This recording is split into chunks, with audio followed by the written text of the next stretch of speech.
Why? Why? Which become mothers with their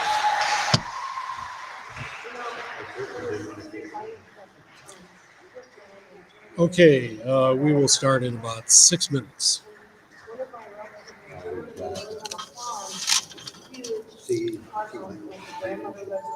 I'm still at this. They have 4 bedrooms upstairs. Each one is a different room, and they have silver, china, and of different The grandmothers, mothers, like, teacher told me, yeah. why? 50% on But secret, if you're not gonna listen to well, something, this was in the 60s, and it's in a remote place in Germany, That's why I got and, it. but, oh, I just can't. but I'm a singer too, I and discovered something. I don't know, Oh, I've always been interested in my family, but I they want don't know, they don't have room and stuff, and we got to do this. Yeah. And it breaks my heart. And each time I go through something, I relive. It's a good, wonderful memory. this time. I have good memories of my family. I knew I wasn't. And then another generation. This And they said they don't want it. Well, even, aunts and uncles of mine, my kids don't know. Yeah, I know. And I can see my mom turning over in her grave. And getting ready Oh, it has to go. yeah, it's hard to It was life here. be, yeah, It's not gonna be life. no. You don't need any of that stuff. No, I don't. I would love to be able to. But I just don't have my mom. So, That is fun. Do you? yes, and I don't know where to take it. I mean,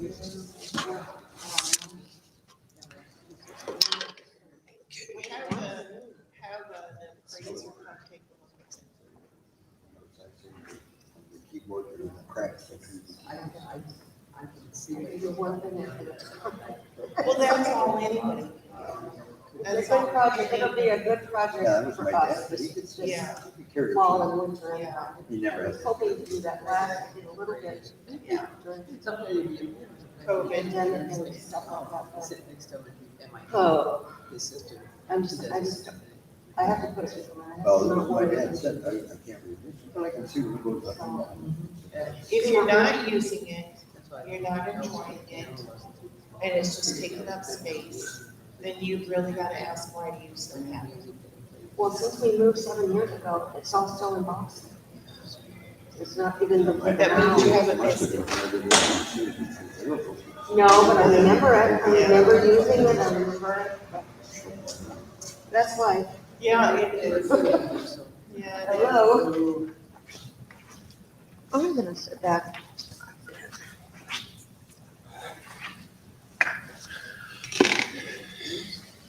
How are you? I'm fine, thank you. You want to sit here?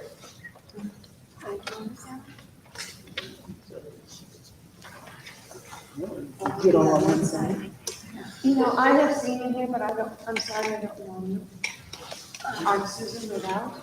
And my husband Dave. And Denise Scott. Denise Scott.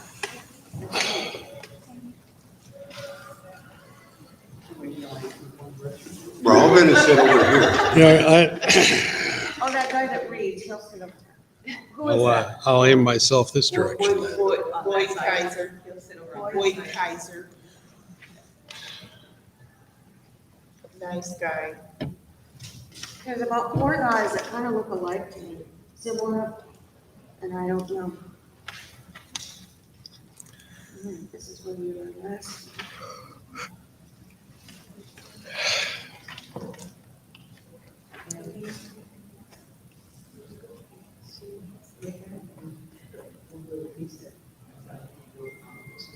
Oh, Gordon did a great job, but I know he was scared. He said he can't wait to do it again. Yeah, oh, I'm sure. Yeah, I'm sure that's true. We had a good discussion. Yeah, well, good, good. Well, we'll see if we'll give it a couple more minutes here and see if anyone else joins us, and if not, we'll get rolling. All right, this is the last week. Yeah, the only difference, the easy way to tell the difference between last week and this week is that the donkeys are on the opposite side of the page. Oh, and it also says part two. Oh, they both say part two. Yeah, but there's lost donkeys and there's lost donkeys continued.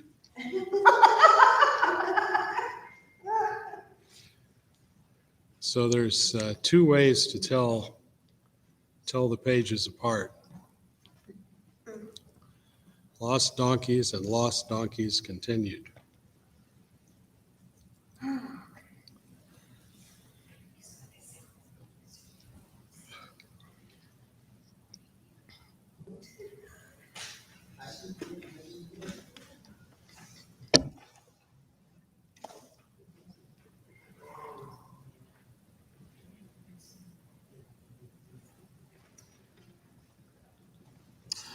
Oh, did you?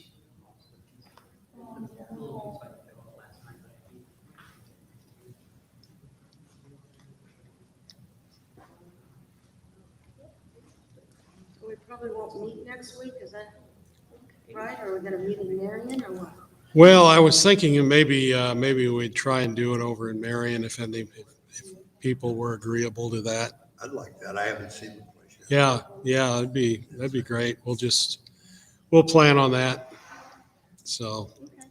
there's a possibility that the power might be back on by Wednesday night, but we're not sure here. So Oh, you can't make the decision at 4:00 Wednesday afternoon. no, that's right. So, all right. Well, before we begin our study this evening, why don't we have a word of prayer? Heavenly Father, we thank you for the beauty of this day and the great changes that we saw take place, from clouds and rain and storms in the morning to the beautiful clear sky and clouds and gorgeous sunset this evening. Reminders of the fact that nothing stays exactly the same in this world, and we need to be constantly vigilant for the things that are ahead. Be with us tonight as we continue our study of the kingship of Saul and the many important things that took place not only in his life but in the life of the people of Israel, as you guided them and brought them through many different trials, because you had chosen them as you have chosen us through Jesus Christ. So bless us this evening and guide our discussion in Jesus' name. Amen. All right. Well, we are on Lost Donkeys Part 2, or Redux, or however you say that in French. But I don't think that had been invented yet when Samuel was written, so we won't spend any more time on that than I just have. To briefly review, I think were all of you here this last time. So in this continuing saga in 1 Samuel of the lost donkeys and Saul, where did the story end up last week? When Saul had been chasing after these lost donkeys and came by chance into the sphere of where the prophet Samuel was, the judge. What was going on? What was taking place? You remember?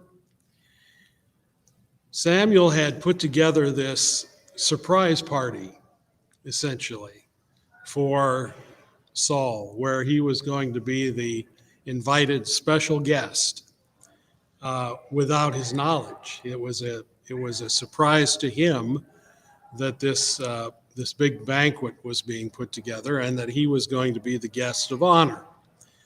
He had no idea that this was coming.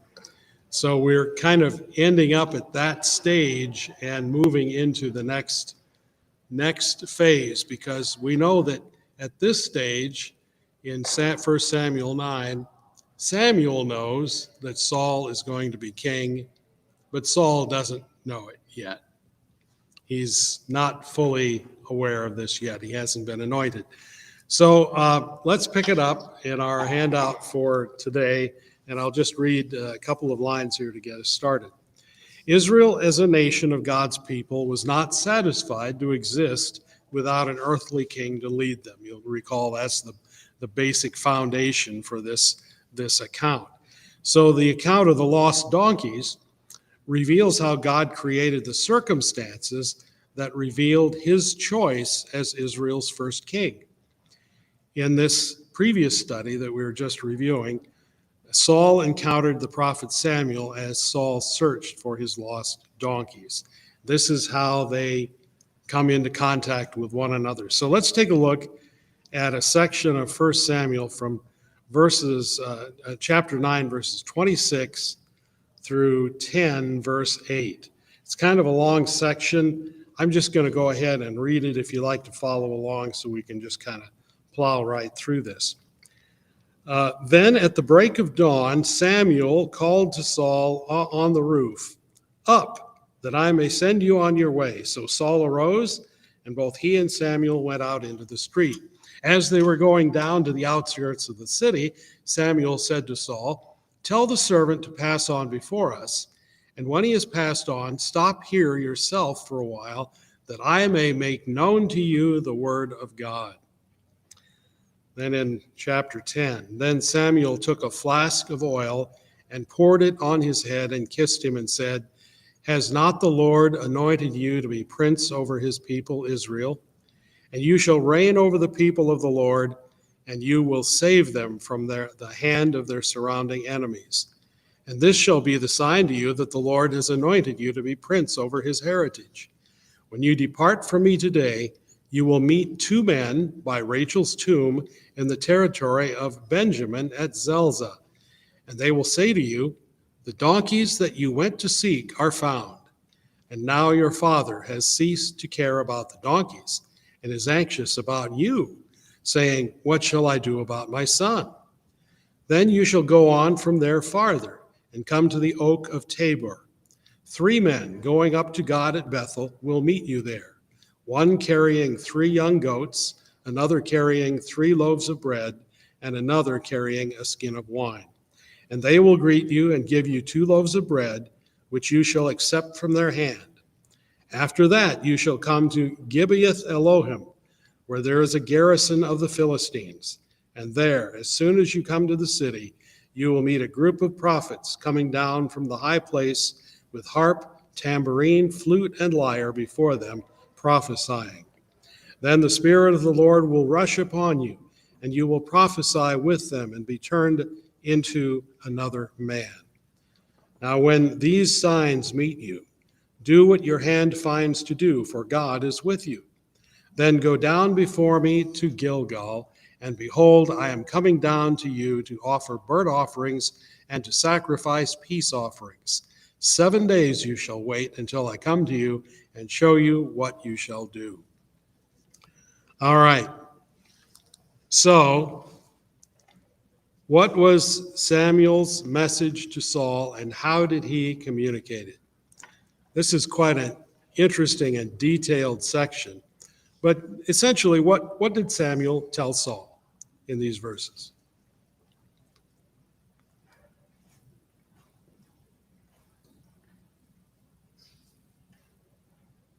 Well, at the beginning of verse 10, he's kind of tells him he's going to be a king.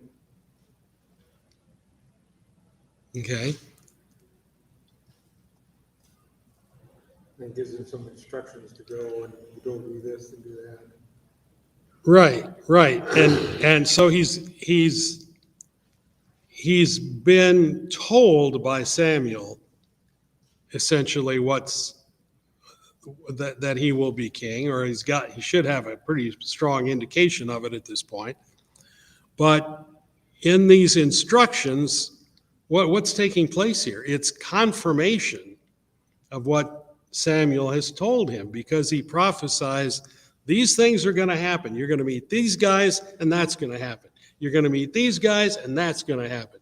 you're going to meet another group of guys, and this is going to happen, and this is how you're supposed to react until you get to the last group, the last thing. When you run into these Philistines, then you make the decision.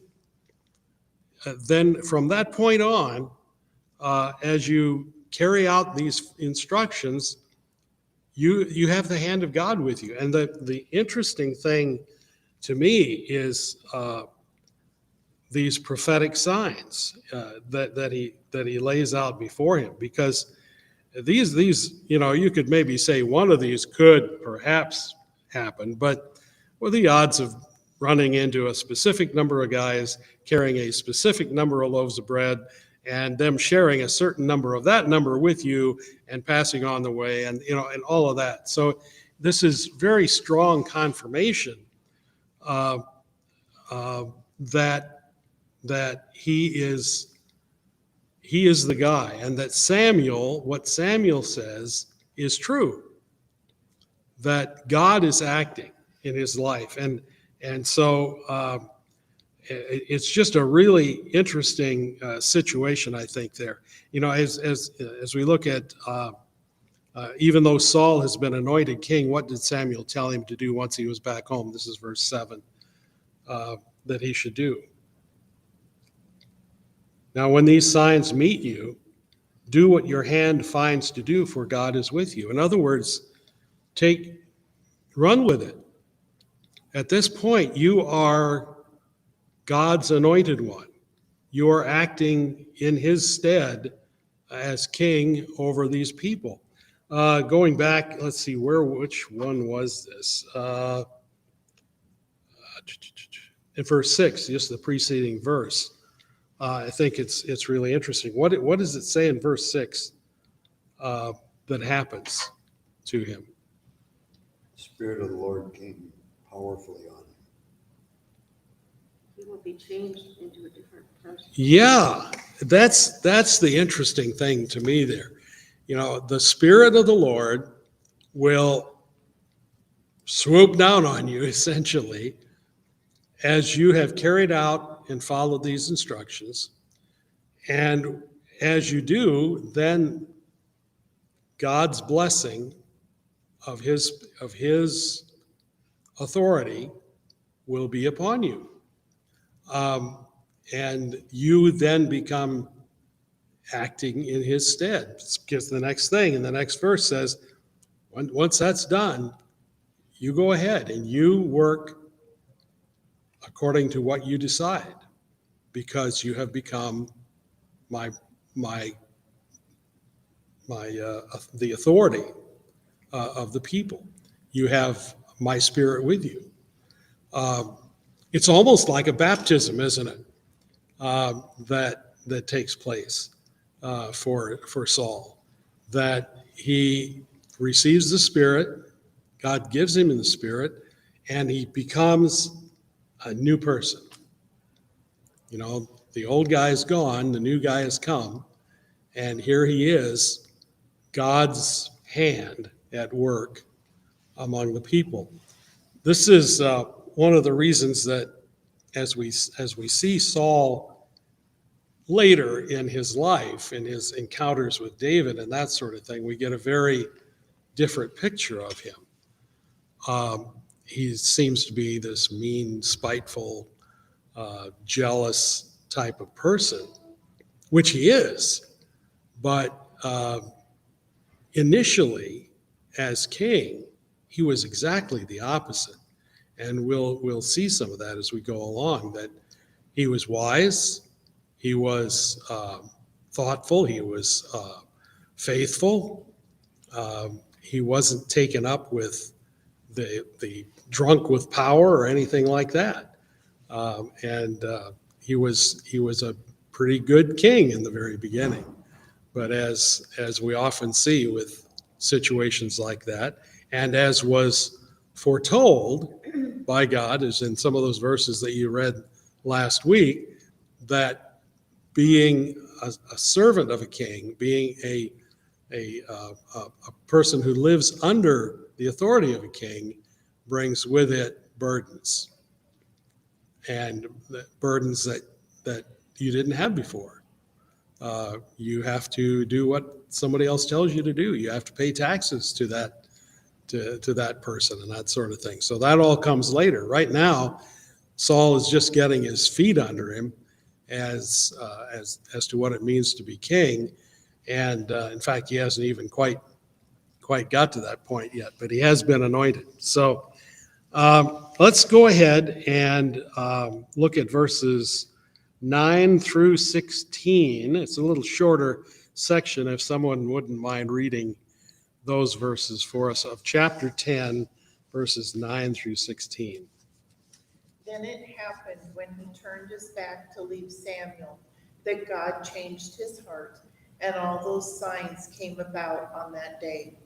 When they came there to the hill, behold, a group of prophets met him, and the Spirit of God rushed upon him, so that he prophesied among them. And it came about, when all who previously knew him saw that he was indeed prophesying with the prophets, and the people said to one another, "What is this that has happened to the son of Kish? Is Saul among the prophets?" And a man from there responded and said, "And who is their father?" Therefore it became a saying, "Is Saul also among the prophets?" When he had finished prophesying, he came to the high place. Now Saul's uncle said to him and his servant, "Where did you go?" And he said, "To look for the donkeys." When they came, that they were nowhere to be found, we went to Samuel. Saul's uncle said, "Please tell me what Samuel said to you." So Saul said to his uncle, "He told us plainly that the donkeys had been found, but he did not tell them about the matter of the kingdom which Saul had mentioned, or Samuel had mentioned." Okay, so that's kind of an interesting thing there. What was changed about Saul as he and Samuel parted then? We already kind of talked about this, but in verse 9. His heart was changed. Yeah, I think that's just so cool. It says, and when he turned his back to leave Samuel, God gave him another heart. Everything about him was different. A heart of, it's hard not to compare him to Solomon in some ways because of Solomon's attitude about the wisdom and that sort of thing, and God granting that blessing to him. The heart that David had, that God said was resembled his own, a man after God's own heart. And so we see this internal shift take place in Saul and the heart of David and of Solomon as they each had their encounters with God and with the what it meant to be the king of God's chosen people. I just find that really, God gave him another heart. And then all those signs came to pass that Samuel had told him about. It's interesting to me when we look at verses 11 and 12. I don't really know what kind of guy Saul was. We don't get a lot of in-depth descriptions of him before this time, but obvious. How did the people react when he returned home? Was that A prophet? We thought he was a prophet. Yeah, well, he was prophesying. He was doing things he hadn't done before. And when we say prophesying, that's not necessarily predicting future events. It is speaking the truth about God. That's what it is. Prophecy is merely speaking the truth outwardly. And so he's preaching, and you've got a preacher who came home from looking for donkeys that wasn't a preacher when he left to find the donkeys. and something has changed about him. He's been anointed. He's been anointed not just with oil, but with the Holy Spirit from God. So he has changed a lot, and it's obvious to the people in verses 11 and 12, and especially uh, to those who probably knew him best, that they could really tell this difference in him. What was the response of Saul's uncle in this?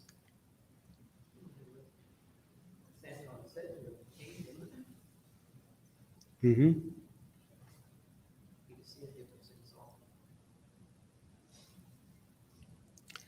You have to remember that everybody knew who Samuel was.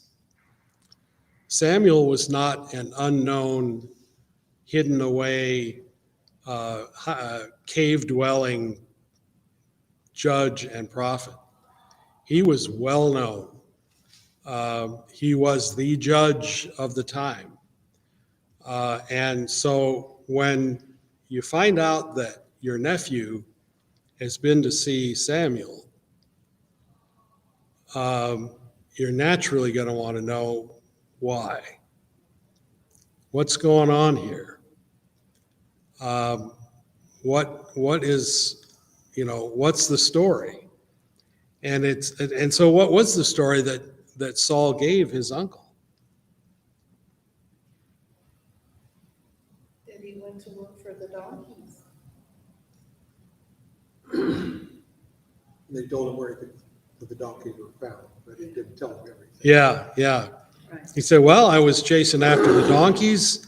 I bumped into this Samuel guy, and then the other fellows came and told me the donkeys had been found, so I came home.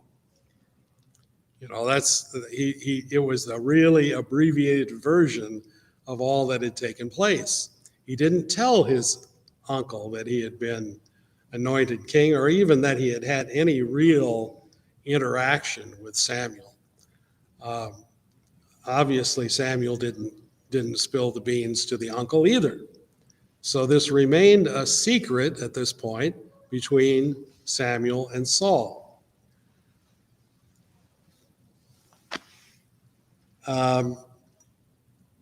Let's move on. Verses 17 through 23. Samuel summoned the people of Israel to the Lord at Mizpah and said to them, "This is what the Lord, the God of Israel, says. I brought Israel up out of Egypt, and I delivered you from the power of Egypt and all the kingdoms that oppressed you. But you have now rejected your God, who saves you out of all of your calamities and distresses. And you've said, 'No, set a king over us.' So now present yourself before the Lord by the tribes and clans." When Samuel brought all the tribes of Israel near, the tribe of Benjamin was chosen. Then they brought forward the tribe of Benjamin. Clan by clan, the Matrite clan was chosen. Finally, Saul, son of Kish, was chosen. But when they looked for him, he was not to be found. So they inquired further of the Lord, "Has the man come here yet?" And the Lord said, "Yes, he has hidden himself among the baggage." They ran and brought him out, and as he stood among the people, he was a head taller than any of the others. Okay. So before we get into this selection process, I just want to point out, where did Samuel call the people together? Where did they meet? In verse 17. Mizpah. Now this seems like just kind of a unimportant reference, but Mizpah is highly important. It is kind of the center of where really important events of this time period take place. Big decisions are made, great pronouncements from God come about, big meetings are held. This place of Mizpah is important in the total story of all that takes place here. And And it's not just for this time, but in the 300 or 400 years before that as well, the groundwork is laid for the importance of that location. I just want to point that out at this time. So what did the Lord tell the people through Samuel? Just kind of summarizing what he told them in his little speech. That they were rescued, brought out of Egypt. Mm-hmm. That they rejected God and now they wanted a king. Yeah, yeah. He did all this. God did all this for you, and everything you are and have is a result of him. But yet you've rejected him, and you say you want some other king. So, okay, let's go about giving you a king. And therefore, he says, present yourselves before the Lord by your tribes and by your thousands. So, in other words, out of this mass of people that's gathered together here, we're gonna pick a king somewhere among you, and you can imagine the enthusiasm beginning to build. It could be me, I could be king, and of course my tribe would be the first one dismissed, but you can. Yeah, that's right. And nobody wants a short, stubby king. But you just I can imagine somewhere all of us this is a big deal. If we're going to choose somebody by lot, that means it could be any of us. Any of us could be king. You too could be king. Anyone can grow up to be president of this country, and it's exactly what they're experiencing at this point. So it's a big deal. Even though Saul had already been anointed king by Samuel, the Lord demonstrated his selection publicly by what means that? Lots, yeah, casting lots, drawing lots. Your tribe draws the short straw and you're out. Pity the poor guy who was the representative who had to pull the straw out of the jar for your tribe. It's not going to be our tribe, because what do we know about how kings work? It's inherited. So your tribe, if the king comes from your tribe, the king's going to always be from your tribe. It's a big deal, unless somebody bumps him off from another tribe, and takes over. But just by lineage, by heritage, the tribe that has the king, that's your ticket, right there. So anyway, that's just an aside. But I like to think about these things and what the ramifications are. So the lot was done, and gradually we saw that the tribe of Benjamin was chosen, and then from the big tribe there were little sub tribes, family groups within the tribe, and it eventually came down through what they call the Matrites, and then finally down to Saul himself, the son of Kish. So it came down to Kish's family, and then to Saul. So the whole casting of lots, or drawing straws, or however they did it, yielded a decision that happened to be the same as what? What God had already ordained. But the action of the people confirmed what God had already decided. Really, really kind of interesting. How should we think about that in terms of our own political lives? I don't want to get too far off on that, but who's really in control? God is. We can circumvent his what he desires for us. We can try and do things that alter what he's decided, but in the end, what he has ordained is going to happen. And if it's not going to happen through one guy, it's going to happen through a different guy. But it's just going to happen because God has willed it and ordained it, and that's how it's going to take place. So where was Saul when they finally called his name? Hiding. You get the impression that, whether he, it doesn't tell us why he hid. Maybe he was just trying to see if Samuel really knew what he was doing, or maybe he had second thoughts or had reservations or just didn't want to face the prospect of being king. But we know one thing, that his heart had changed, and perhaps it was just his way of letting the people know that he was not trying to move events in some way. If I'm not there, they can't accuse me of trying to convince people to do this or do that, or interfere with who's making the drawing the straws or whatever. That it came down to him, and so he apparently felt it was better to be out of sight than to be part of what was going on. So he hides in the baggage. I assume that's all the trappings of travel that these people had brought with them to Mizpah as the tribes gathered for this big powwow, so to speak. All right. Let's look further. 1 Samuel 10, verses 24 and 25. Just those two verses. Somebody want to read those? Samuel said to all the people, "Do you see the man the Lord has chosen? There is no one like him among all people." Then the people shouted, "Long live the king." Samuel explained to the people the regulations of the kingship. He wrote them down on a scroll and deposited it before the Lord. Then Samuel dismissed the people, each to his own home. Okay, so this is just a quick little reference, but in these two little verses, what was the immediate impact of Saul's ascent to kingship?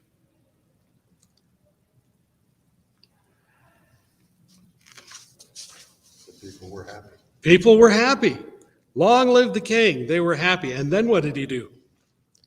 He read them all the new laws. Okay, here are all the changes now that are going to take place under my reign. If we quickly look back at Deuteronomy 17, I think maybe we read that last week, but Deuteronomy 17, this was the prediction or God's, I shouldn't say prediction, his statement. Deuteronomy 17, verses 18, 19, and 20.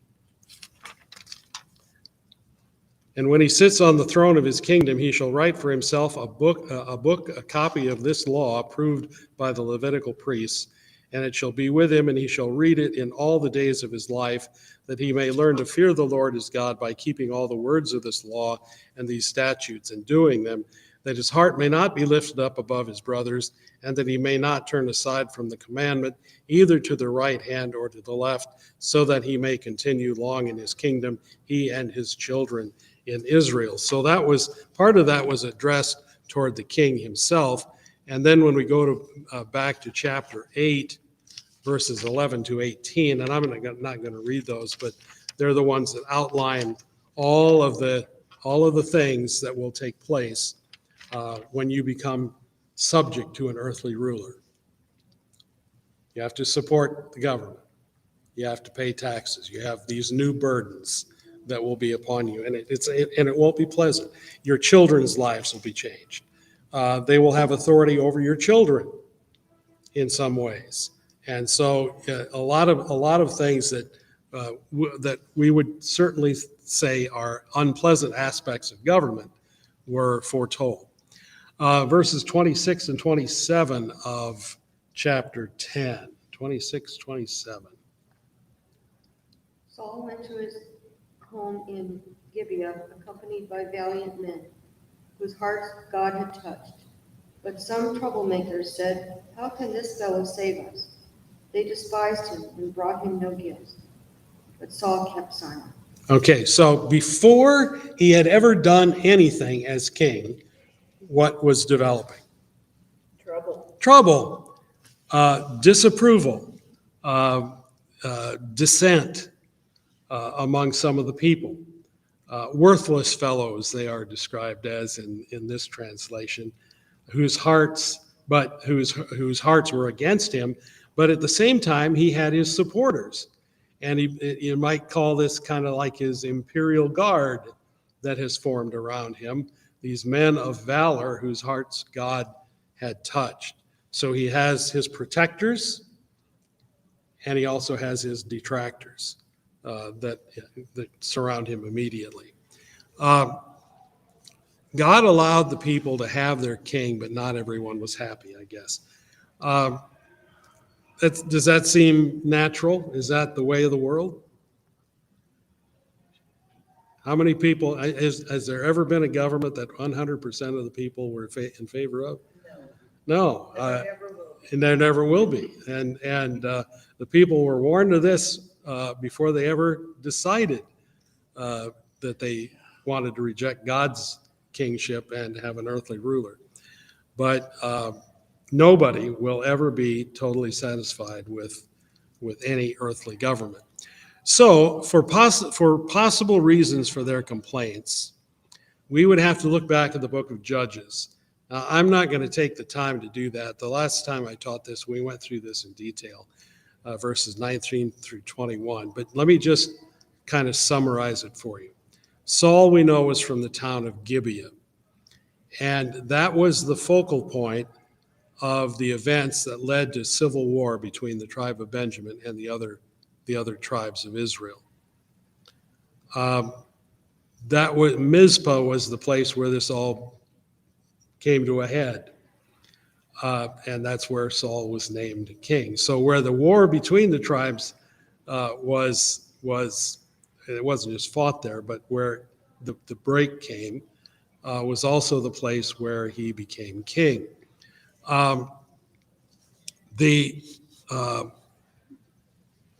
There's two verses here that I do want to look up in Judges, though.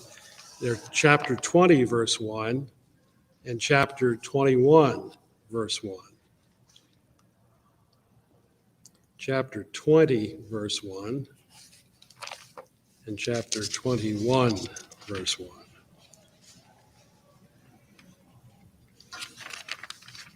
Well, it'd help if I was in Judges instead of Joshua.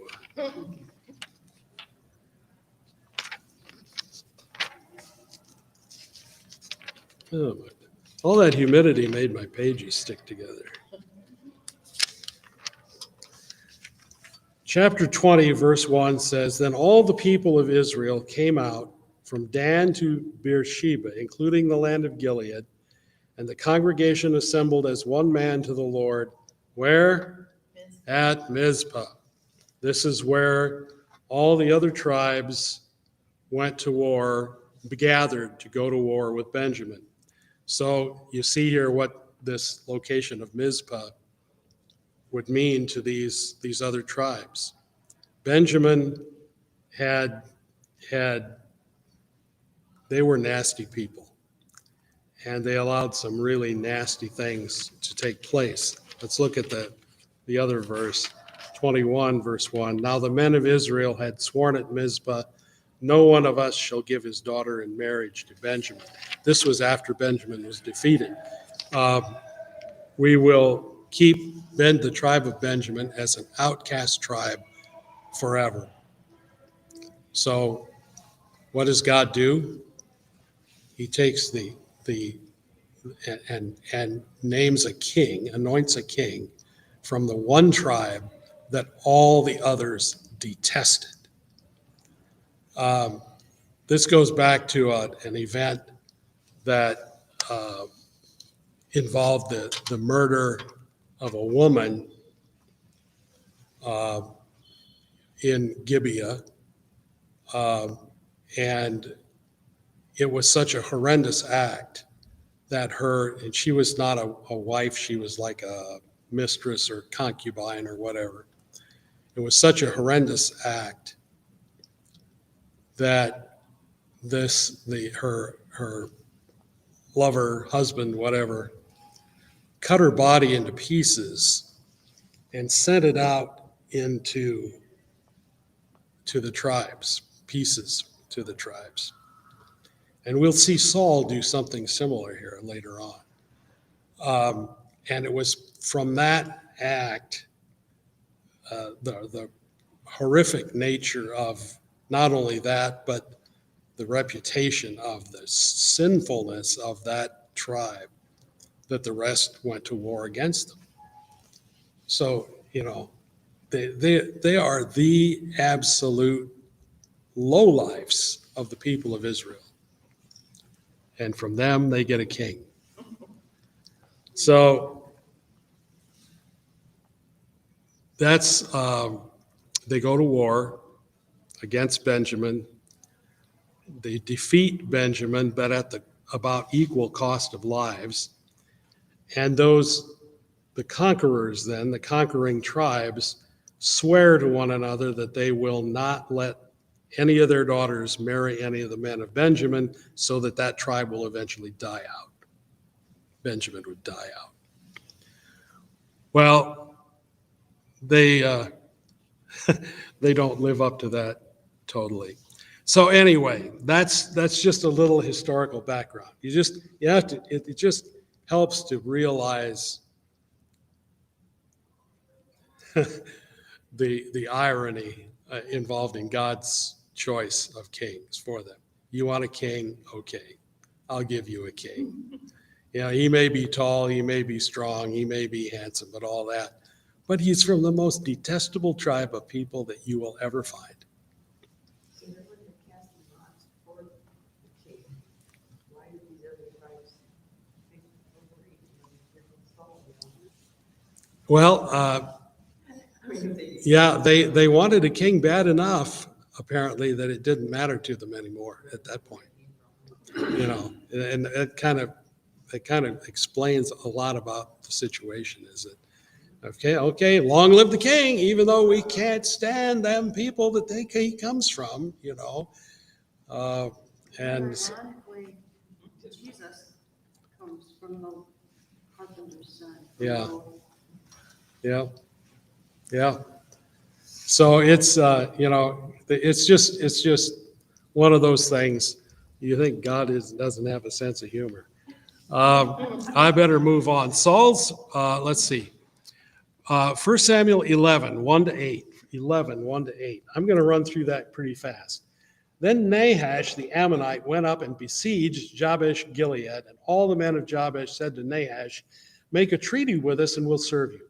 But Nahash the Ammonite said to them, "On this condition I will make a treaty with you, that I gouge out all your right eyes and thus bring disgrace on all Israel." The elders of Jabesh said to him, "Give us 7 days respite, that we may send messengers through all the territory of Israel. Then if there's no one to save us, we will give ourselves up to you." Okay, you can have our right eyes. And when the messengers came to Gibeah of Saul, they reported the matter in the ears of the people, and all the people wept aloud. Now, behold, Saul was coming from the field behind the oxen. Okay, this is the first picture we've got of the king. His first big challenge when presented to him, what's he been doing? He's been out in the field plowing. Okay, so he's not quite the glorious dethroned king yet that one would anticipate. So he's been out plowing. And Saul said, "What's wrong with the people that they're weeping?" So they told him the news of the men of Jabesh, and the Spirit of God rushed upon Saul when he heard these words, and his anger was greatly kindled. He took a yoke of oxen. Now listen to this. He took a yoke of oxen and cut them in pieces and sent them throughout all the territory of Israel by the hand of the messengers, saying, "Whoever does not come out after Saul and Samuel, so shall it be done to his oxen." Then the dread of the Lord fell upon the people, and they came out as one man.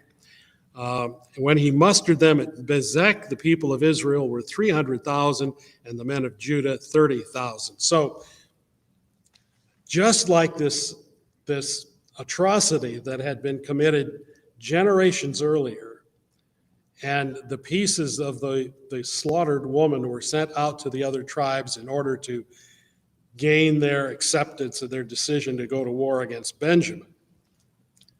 So here, Saul takes these oxen, cuts them up in pieces, sends the pieces out, and says, and it's like a call to war. And so that's the way that he demonstrates the severity of what's taking place.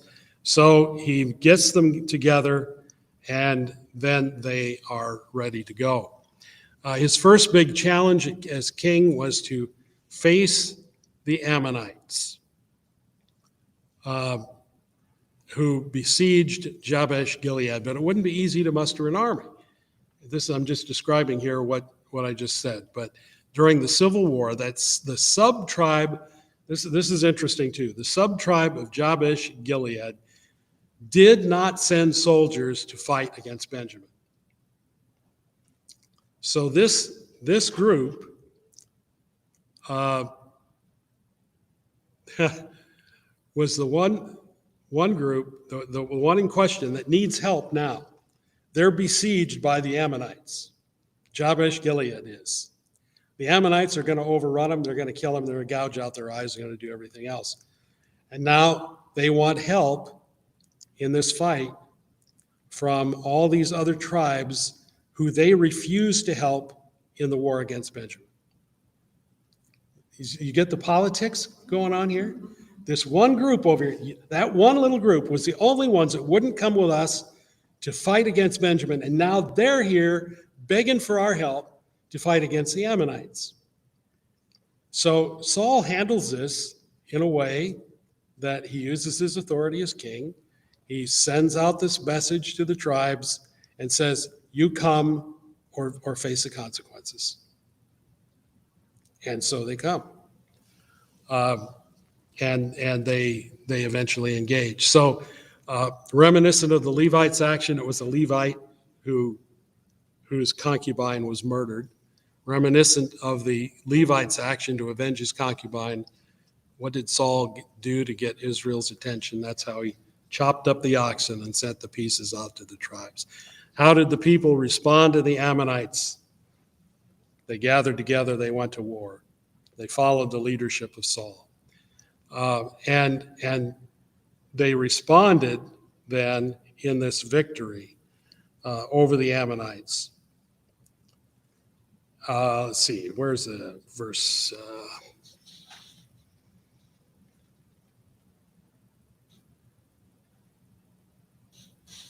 Verse 8.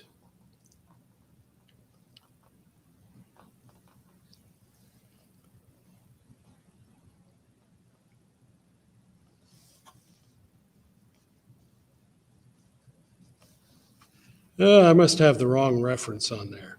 Anyway, they responded positively. They responded positively. They all gathered together. They went to battle, and they did as they were essentially ordered to do by Saul. Thinking back, what can be said about God's selection of Saul as Israel's king? If we just had to evaluate Saul as king, what can we say about him at this point?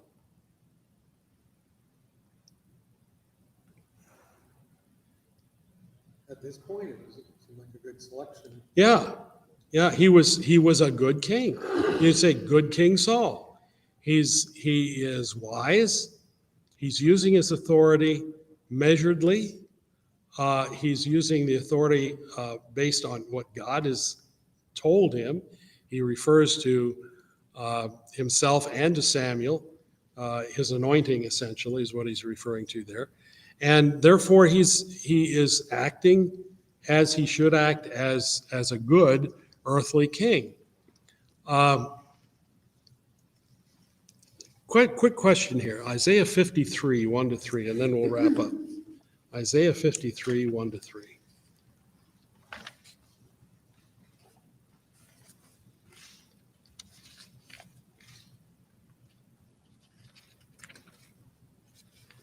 Who has believed our report, and to whom has the arm of the Lord been revealed? For he grew up before him like a tender shoot, and like a root out of dry ground. He has no stately form or majesty that he would look at him, nor an appearance that he would take pleasure in him.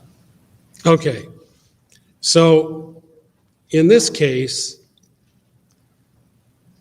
God chose a king, an earthly king, who looked like what?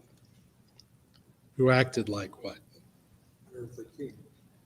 Yeah, he's exactly what you would have picked him if you had a portfolio of applicants and went through it. You'd say, aha, there's the guy, based on our human understandings. But even though it would be a faulty human understanding, God blessed his kingship at that time with his spirit and with wisdom and that sort of thing. But when it comes around to being a king, our Lord, the one who would save us from the attack of Satan, it wasn't a guy like Saul, not at all. As described in Isaiah, he was despised, rejected, a man of sorrows, as one from whom men hide their faces. Not the champion that we would suspect would be the case. The comparison between Israel's first human king and its true God-man king are quite different, aren't they? Anything we can gain from this story of the lost donkeys for us? Out of all of this discussion, my only bottom line is this. You can start out on a very mundane task, and God can turn it into one heck of an event. You don't know where he's going to lead you. Saul went out to look for a bunch of donkeys that had wandered off, lost in the desert. And he came back king. You just never know what the next day is going to bring. And the wonders that God can work, and not only affecting you yourself individually, but all the people around you for a purpose, for a great purpose. Just because the people of Israel rejected God as their king and wanted somebody with a human face and a human voice to be their earthly king, doesn't mean that God rejected them. Just because they were off the mark that way didn't mean that he was going to abandon them. And he didn't. He never did. And when Saul went off the rails, who was there in the wings? David, an even greater king. And when David died, who was next? Solomon, an even greater king, at least for the most part. And so the earthly kings that God gave to Israel, although they weren't supposed to be king in the beginning, they were, and he blessed them.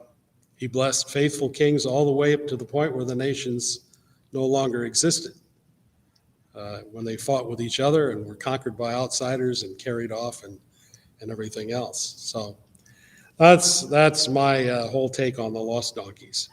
I know it was a long, circuitous route to get there, but here we are. And I just wish you'd have been plowing with a donkey instead of an ox, and that would have been great, but it didn't work out that way. We are going to meet next week, but we'll do it over in Marion since we won't have power here. The REC is going to turn the electricity off probably very early on Monday morning. And although they have hopes of being done by late in the afternoon Wednesday, we all know how those things go.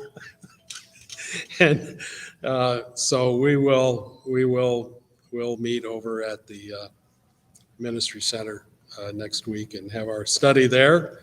The youth won't be meeting, I don't believe, but we will. And we'll still even be able to stream it out, and anybody that wants to watch it that way can. So we'll have a nice, comfortable evening. Thank you all for being here. It's a pleasure. It's fun. Next time, let's see, who is up next? Must be Balaam and the talking donkey. Did we do that one? Did we do that one already? We did Balaam, that's right. He was, I did part 3, I did it out of order. So it's the king's donkey, that's right. It's the fourth one, the king's donkey. Guess whose donkey? You know, riding on the foal, a dog. Oh. Yeah, all righty. That should do it. Thank you all.